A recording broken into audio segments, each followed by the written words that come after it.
Hello students, welcome back to the Basic Electronics lecture series.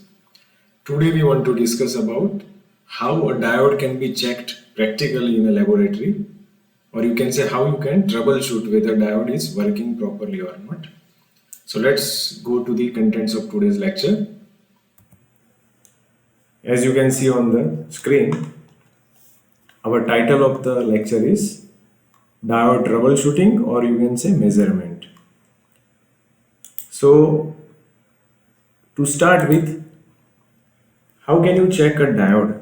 So the basic method is, the first you can use a ohm meter, a resistance meter, which was earlier was in the form of an analog meter like this. You might have seen such voltmeter or ammeter also. So if you take such an ohm meter, it will have two terminals, two knobs.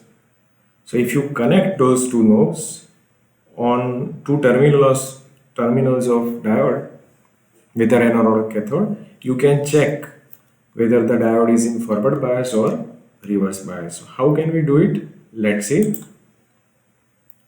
So for that, we will use that ohm meter into medium to high range resistance, not very low, medium to high resistance range. So after that, first step you need to do is, you have to connect plus terminal of the meter to anode of the diode and negative terminal of the meter to the cathode. So basically we have applied the definition of forward bias, plus with the anode and minus with the cathode. If your ohm meter shows low resistance, that means resistance is very low, that means we simply understand that diode is in forward bias because it gives low resistance. That means it can supply large current. So that means your diode is in forward bias. Now what is the next step? If you connect positive terminal of the meter with cathode of the diode and negative terminal of the meter with anode, simply it must be reverse bias. But for that we have to check the resistance reading. If your meter shows very high resistance, then you should understand that your diode is in reverse bias. So basically, if you get low resistance with forward bias and you get high resistance with reverse bias, if your diode is working okay. Now let's learn some indications of this measurement.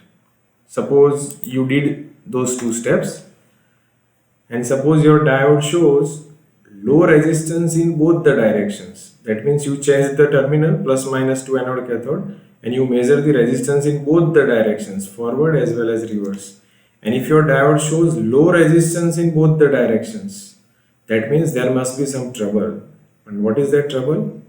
Your diode is short circuited and it cannot be used because it is showing low resistance in both forward and reverse bias. So that means that diode is damaged, or you can say short circuited, and it must not be used. Suppose you follow those two steps and get high resistance in both the directions. That means forward as well as reverse you are getting very high resistance. So it simply means your diode is not working properly and it is open circuited from the internal structure. From internal structure it is open circuited, so it will not work and you cannot use that diode. And third thing is, if your diode shows medium resistance in both the direction, not both actually, medium resistance in reverse direction. Actually reverse bias should give very high resistance, but if your diode shows medium resistance in reverse, that means your diode is having plenty of leakage current and it cannot be used as a off switch. That's why you can say diode is leaky. So it is a problematic diode, you should not use it. So basically, by connecting plus to anode and minus to cathode, we can check forward bias with low resistance, and by connecting plus to cathode and minus to anode, if we get high resistance, then we can check the diode is in reverse bias properly. And these are the three indications. If low resistance in both the direction, diode is short circuited. If very high resistance in both the direction, diode is open circuited. And if it shows medium resistance in reverse direction. That means your diode is having leakage. So all these three circumstances shows that you cannot use that particular diode. So this was regarding a simple ohm meter. Now next method to troubleshoot or to check the diode is using digital multimeter. Using digital multimeter, or you can say simply DMM as abbreviated name, we can check the diode. So that particular digital multimeter will look like this. Many of you might have seen also. It has got so many indications of AC and DC voltages around this knob. And there is a special knob having a diode symbol. If you can see, there is a special symbol of diode on this. So if you keep this knob on that, by using these two wires or knob, you can check your diode whether it is in forward bias or reverse bias directly.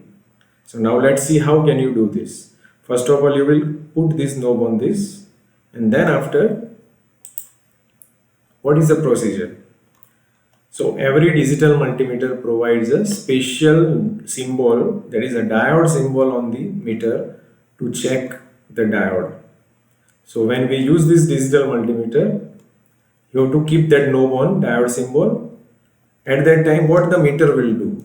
The meter will continuously supply 1 milliampere current between two meter terminals. That means between these two wires, if you keep knob on this diode symbol, it will internally supply 1 milliampere of current between these two terminals. So by using that current, we can check the diode. Okay. Now after connecting those two terminals to diode two terminals, if digital multimeter shows 0.5 to 0.7 volt on the screen, that means your diode is forward bias and it is working okay. If it gives only 0.5 to 0.7 volt, then only.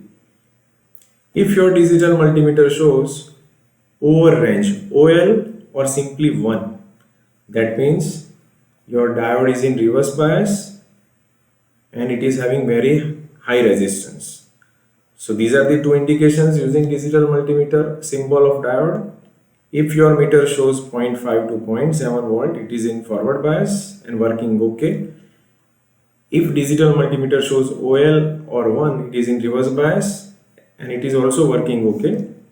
It is having no problem. So forward and reverse, both conditions are okay. But if the digital multimeter shows less than 0.5 volt in both the directions, if you switch both the terminals, anode, cathode and plus minus, and if you get less than 0.5 voltage in both the directions, that means it is less than barrier potential. Your diode must be short circuited internally. So you cannot use that diode because it is short circuited and showing the voltage less than 0.5 in both the directions. Fourth condition is if digital multimeter shows over range, OL or 1 in both the directions, whether you switch forward or reverse, then you can say your diode is in open circuited condition. It is internally open circuited and cannot work properly, so it cannot be used. And fifth indication is if digital multimeter shows less than 2 volt in both the directions. That means it shows 2 volt or less than, slightly less than 2 volts in both the directions, then you can say your diode has a leakage, and that's why it is showing somewhat higher voltage than barrier potential in both the directions. So these are the three indications similar to ohm meter. If you get less than 0.5 volt in both directions, diode is short. If you get over range in both the directions, diode is open. If you get less than 2 volt in both directions, diode is leaky. So this is all about diode troubleshooting and measurement. So this is how you can check whether your diode works properly or not. And this is all about diode troubleshooting and measurement in a laboratory. When you visit a laboratory practically, you can check the similar procedure and verify the theory contents. See you in the next session. Have happy learning.